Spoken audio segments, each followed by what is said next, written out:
তো নমস্কার সবাইকে। এখন 6টা বাজে। তো আজকে ছোট্ট একটু শপিং, পূজার শপিং আমি শেয়ার করব। তো প্রথমে দেখাই, সেদিনকার ফ্লিপকার্ট থেকে পার্সেল আসে, আমি একটা রিলসও দিচ্ছিলাম। তো কী কী আসছে এটা দেখাই। এটা হচ্ছে একটা বডি স্প্রে, এঙ্গেজের আমি 3টা সেট ছিল। তো এটা নিচে, এটা আমি ফার্স্ট আগে কখনো ইউজ করিনি, তো এটাকে নিয়ে দেখলাম তো কীরকম হয়। আর বেলা ভিটার হচ্ছে পারফিউম, এই পারফিউমটা সেট আছে। এই যে এখানে লেখা ম্যান আর অড, ছেলে মেয়ে দুজনেই ইউজ করা যাবে। পারফিউম তো সবাই ইউজ করতেই পারে, ওরকম কোনো ব্যাপার নেই। আর গন্ধটা খুব সুন্দর, দুটো পারফিউমেরই বেলা ভিটার খুব সুন্দর পারফিউমটা। টন লিপস্টিক 4টা শেড, এটা আমি একটা লিঙ্ক দিয়েছিলাম, তো আপনাদের একবার কালারটা আমি স্মাচ করে দেখাচ্ছি। একটা দেখাই, এটা একটা, এটা 4টা কিন্তু সেট আছে, বোঝা যাচ্ছে ভালো মতো। এই যে কালারটা খুব সুন্দর কালার, এটা একটা। আর 4টাই ইদানিং আমার এত নিউড শেড পছন্দ হচ্ছে না, আমি খুলে এখন নিউড শেডই নিচ্ছি। তো এরকমই 4টাই নিউড শেডই আসছে এটারও। এই যে এটা হচ্ছে ব্রাউন, এই যে ব্রাউন, এটাও একটা নিউড শেড। এই যে এটা একটা nude shade, another nude shade.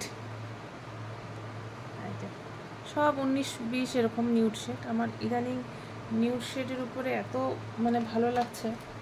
আর পূজাতে তো আমি জামা কাপড় সেরকম নিয়ে নাই, যে যা দিয়েছে ওইটাই নিয়েছি। তো সিলেদারে সেদিনকার গেছিলাম, এই যে এই ব্যাগটা নিয়ে আসছি। এরকম একটা ব্যাগ আমি পিঙ্ক কালারের শুভ্রাকেও দিয়েছি। তো যদিও নেয় তো আমি অবশ্যই দেখাবো। পিঙ্ক কালারের ব্যাগটা খুব ভালো, ব্যাগটা এরকম একটা ব্যাগের দরকার ছিল সিলেদারের। আর এটা দামটা বলে দিই, 780 টাকা নিচ্ছে।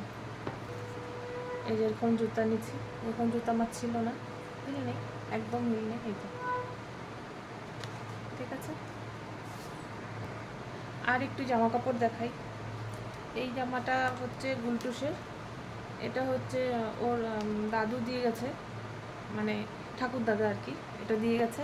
এর সাথে একটা প্যান্টও দিচ্ছে, আমি আর খুলছি না, যখন পূজার সময় পরবে তো দেখাই হবে, দেখতেই পারবেন। আর এখানে একটা জগার্স না, এটা ট্র্যাক স্যুট টাইপের প্যান্টটা, আর কালার ঘিয়া কালারের।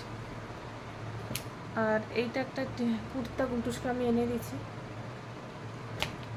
আর এই কুর্তিটা আমাকে দিচ্ছে, এই কুর্তিটা আমার জন্মদিনের জন্য একবারেই আসছে, যখন একবারে নিয়ে আসছে, জন্মদিনটা আমার আগেই চলে গেছে। তো এই যে একটা গুলো আমি খুলছি না এখন। আর এটা হচ্ছে একটা 2 পিস, এটার মধ্যে একটা হোয়াইট কালার প্লাজো আছে। আর এই যে এটা হচ্ছে এরকম, এই গলারটা এটা একটুখানি ডিজাইন করে, এটা একটু দেখাচ্ছি। আগের কুর্তিটার মধ্যে সেরকম কিছুই ছিল না, ওই জন্য দেখালাম না। এই যে এটা হচ্ছে এরকম ব্যাস, এই জায়গাটা এরকম ব্যাস, আর কিছু না। আর বিকালও না, আমি রাত্রের দিকে একটু পেট্রোল পাম্পে গেছিলাম চাম্পাশাড়ি। তো ওখান থেকে আমি আর গুলটু সেখানে একটু ঠাকুর দেখতে আসছি। এটা হচ্ছে আমাদের মহানন্দা ব্রিজের ওপরে সমরনগরের মোড়টাতে, এখানে বানিয়েছে হচ্ছে মায়াপুরের স্কন মন্দির। আর এইটা এত সুন্দর হয়েছে, তো ভাবলাম যখন পেট্রোল পাম্পে আছি আর গেছি তখন একটু দেখেই আসি। তো একটুখানি ওইদিকে গেলাম, ভিড়টাও আজকে নেই। এই দেখতেই পাচ্ছেন প্যান্ডেলটা খুব সুন্দর হয়েছে। গতবারও আসছিলাম আমি আর গুলটুসি, সেরকম আসছিলাম।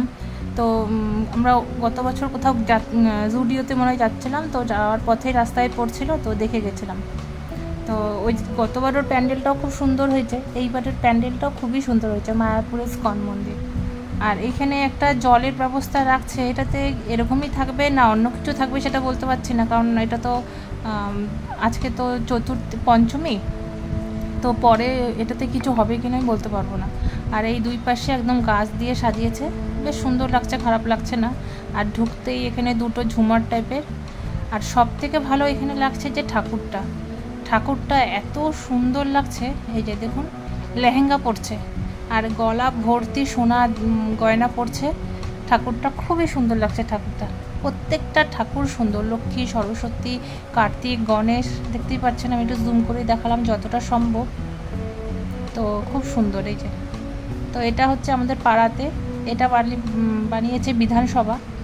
তো যাই হোক, এখানে বিধানসভার ওখানে একটা কিছু একটা হবে কি, একটা জায়গা বানিয়েছে এই যে সান বাংলার, হয়তো কেউ আসবে বা কিছু হবে। তো যাই হোক, বিধানসভার ভেতর বাইরেটা হচ্ছে এরকম, আর এরকমই গাছ টাছ দিয়ে ঢাকা, মানে গাছ টাছ দিয়ে সাজানো আছে।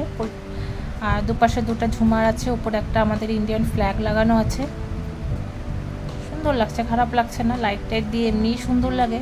আর এখানে একটা ঝুমার লাগানো আছে ঢুকতে, আর এখানে সবার আমাদের মনীষীদের ফটো আছে। ওই যে ঠাকুরটা খুব সুন্দর। আর এটা হচ্ছে আরেকটা আমাদের পাড়ারই, এটা হচ্ছে মুক্তমঞ্চ। তো এখানকার প্যান্ডেলটা খুব সুন্দর। এখানে গণেশ পূজাটাও খুব সুন্দর করছিল, আসতে পারিনি বলে আমি বেরিয়েছি যখন, এই ঠাকুরটা দেখেই যা, কারণ এটা তো খুব মানে মোটামুটির মধ্যে বেশ ভালোই করে। তো ঠিক আছে, দেখুন ভিডিওটা তাহলে আজকে আমি এখানেই শেষ করি। ভিডিওটা ভালো লাগলে লাইক করবেন, কমেন্ট করবেন, তার থেকেও বেশি ভালো লাগলে সাবস্ক্রাইব করে নিতে পারেন। আজ আসি, দেখা হবে অন্য একটি ব্লগে। সবার পূজা ভালো কাটুক।